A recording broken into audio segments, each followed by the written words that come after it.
నేతలపై వైసీపీ నేతలు మండిపడ్డారు. జగన్ అడిగే ప్రశ్నలకు ఆ పార్టీ నేతల దగ్గర సమాధానాలు లేవన్నారు. రాయలసీమ, నెల్లూరు జిల్లాలకు నీరిచ్చే లిఫ్ట్ ఇరిగేషన్ ను చంద్రబాబు ఆపేశారని, జగన్ ప్రజల కోసం పనిచేస్తే స్వార్థ ప్రయోజనాల కోసం చంద్రబాబు పనిచేస్తున్నారని ఆరోపించారు. 40% ఓటింగ్ తో తమ పార్టీ బలంగానే ఉందని, కోటి సంతకాల సేకరణే దానికి నిదర్శనమని అన్నారు నేతలు.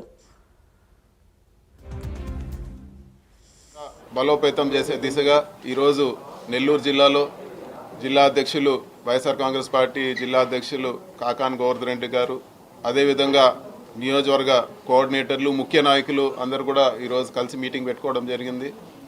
క్షేత్రస్థాయిలో పార్టీని బలోపేతం చేసే దిశగా అడుగులు వేసేదానికి, అదేవిధంగా క్యాడర్కి అండగా ఉండే విధంగా అందరూ కూడా ఈరోజు కలిసికట్టుగా మాట్లాడుకొని రాబో రోజుల్లో దానికి అనుగుణంగా పనిచేయాలని చెప్పి కూడా డిసైడ్ చేయడం జరిగింది. ఈరోజు ప్రజల పక్షాన జగన్మోహన్ రెడ్డి గారు ఏ సమస్య వచ్చినా కూడా ఈరోజు ప్రజల పక్షాన పోరాడుతూ ఉన్నారు. ప్రభుత్వం తీసుకునే తప్పుడు నిర్ణయాలన్నింటినీ కూడా ఆయన ప్రశ్నిస్తూ ఉన్నారు. ఆయన ఎంతో మంచిగా ప్రతి ఒక్క ఫ్యాక్ట్స్ అండ్ ఫిగర్స్ ఇచ్చి ఇదో ఈ విధంగా అవుతా ఉంది, ఇది తప్పు, ఇది ఒప్పు అని చెప్పి ఎక్కడ కూడా ఆయన అన్పార్లమెంటరీ లాంగ్వేజ్ వాడకుండా అందరు కూడా అర్థమయ్యే విధంగా ప్రెస్ మీట్ పెట్టి ప్రజలకు అందరికీ కూడా వివరిస్తూ ఉన్నారు. దానికి జవాబు చెప్పేది పోయి తెలుగుదేశం నాయకులు ఈరోజు ఆయన పైన దాడి చేస్తున్నారు. ముఖ్యమంత్రి నుంచి కింద వరకు అందరూ కూడా ఆయన పైన వ్యక్తిగతంగా దూషణలు దిగుతున్నారు. ఆయన అడిగే ఒక్క ప్రశ్న కూడా జవాబు చెప్పడం లేదు. అధ్యక్షులు శ్రీ వైఎస్ జగన్మోహన్ రెడ్డి గారి పిలుపు మేరకు ఒక సమావేశాన్ని ఏర్పాటు చేసుకోవడం జరిగింది.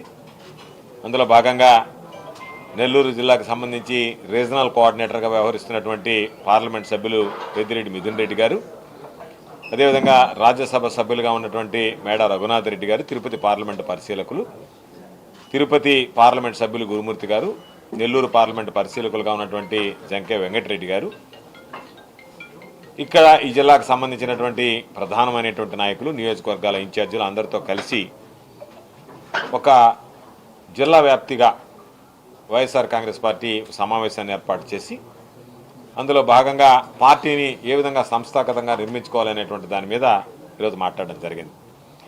అందరికీ తెలిసినటువంటి విషయం, నెల్లూరు జిల్లాలో వైఎస్ఆర్ కాంగ్రెస్ పార్టీకి పటిష్టమైనటువంటి క్యాడర్ ఉంది. ఈరోజు నెల్లూరు జిల్లాకు సంబంధించి ఎందుకు గర్వంగా మాట్లాడుతున్నామంటే, ఏ కార్యక్రమం నిర్వహించినా సరే ప్రాణానికి తెగించి పోరాడేటువంటి జగనన్న సైనికులు ఉన్నటువంటి ప్రాంతం నెల్లూరు ప్రాంతం. ఈ రోజు మంత్రిగా ఉన్న ఆయన ఆ రోజు కూడా 5 సంవత్సరాలు మంత్రిగా ఉన్నాడు. ఆ రోజు 5 సంవత్సరాలు ఆత్మకూరికి కూడా ఉన్నాడు. ఆయన జరగల. అలాగే ఈ రోజు మన ఇరిగేషన్గా ఉన్న ఆయన, మంత్రిగా ఉన్న ఆయన ఆల్తూరుపాటు రిజర్వాయర్ ఎమ్మెల్యేగా అడ్డుకుంది ఆయన. అలాగే సోమశిలకు సంబంధించి 100 కోట్ల రూపాయల టెండర్ లాస్ట్ 2 years కింద స్కౌరింగ్ డ్యామేజ్ అయితే వర్క్ పిలిచింది మేము.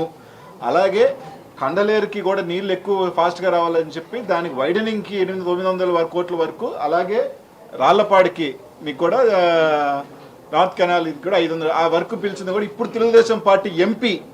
దాన్ని ఆయన కంప్లీట్ చేయమని ఫస్ట్ 1600 కోట్లు ఇస్తే వాటర్ ఫాస్ట్గా దీనికి పోతుంది. అలాగే ఆయన వాళ్ళు తెచ్చింది ఈ 2 సంవత్సరాలలో